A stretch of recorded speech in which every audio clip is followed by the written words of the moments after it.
সাল্লাল্লাহু আলাইহি ওয়াসাল্লামের প্রতি শতকোটি শান্তির ধারা বর্ষিত হোক, বলুন আমিন। সম্মানিত সুপ্রিয় শ্রোতা মণ্ডলী, বিড়ার মাঠ ঈদগাহ ময়দানের সমস্ত মুসল্লির উপরে আল্লাহ তাবারক ওয়া তাআলার রহমতের ছায়া বর্ষণ করেন, বলুন আমিন।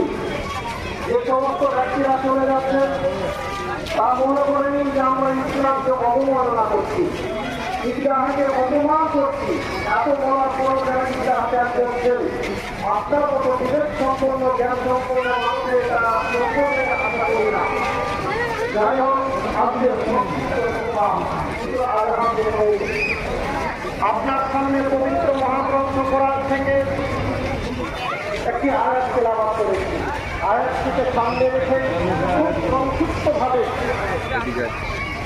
আজকের বক্তব্য হবে, যেহেতু আমাদের হাতে আরো একটা কাজ আছে, সুতরাং খুব সংক্ষিপ্ত বক্তব্য।